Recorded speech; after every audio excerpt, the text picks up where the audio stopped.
দৰে এইবেলিও বিনামূলীয়া গ্ৰীষ্মকালীন পাঠদানৰ ব্যৱস্থা কৰিছো ছাত্ৰ সংগঠন বাগমাছৰ ছাত্ৰ সংগঠনৰ উদ্যোগত।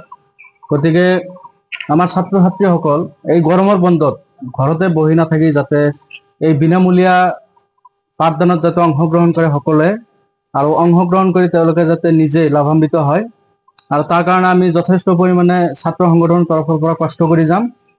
এই অনুষ্ঠানটো আপোনালোকে ক'ত আৰু ৰাতিপুৱা কিমান বজাৰ পৰা আৰম্ভ কৰিব? হয়, এই অনুষ্ঠানটো আমি বাগমাছৰ হায়াৰ ছেকেণ্ডেৰী স্কুলত আয়োজিত কৰিছো, আৰু এইটো আৰম্ভ হ'ব ৰাতিপুৱা 9 বজাৰ পৰা। আৰু 4টা বিষয়ৰ ওপৰত এইটো ক্লাছ ষ্টাৰ্ট কৰিছো আমি। এটা হৈছে গণিত বিষয়, আৰু এটা বিজ্ঞান, আৰু এটা হৈছে সমাজ বিজ্ঞান, আৰু এটা হৈছে ইংৰাজী গ্ৰামাৰ।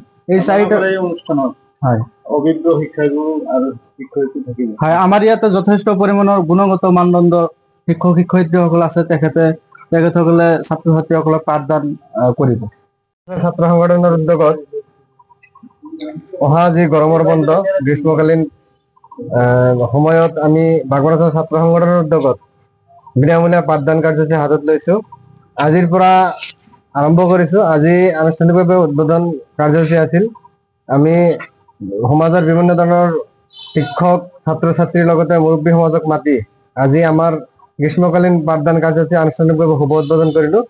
আৰু এই কাৰ্যসূচীৰ জৰিয়তে ছাত্ৰ ছাত্ৰীৰ উপকৃত হোৱাকৈ আমি প্ৰায় 20ৰ পৰা 25 দিন আমি বিনামূলীয়া পাঠদান কাৰ্যসূচী আগবঢ়াই লৈ যাম। এই ক্ষেত্ৰত আমি 6ষ্ঠ শ্ৰেণীৰ পৰা 10ম শ্ৰেণীলৈকে পাঠদান কাৰ্যসূচী হাতত লৈছো।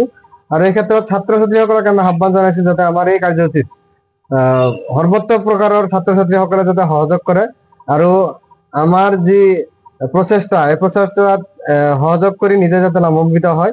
আমি যিমান পাৰো যিমান সম্ভৱ আমি চেষ্টা কৰিম ছাত্ৰ ছাত্ৰীসকলক গুণগত শিক্ষকসকলৰ দ্বাৰা এই পাঠদান কাৰ্যসূচী নাইবা শিক্ষাদান প্ৰক্ৰিয়া চলাই দিয়াৰ কাৰণে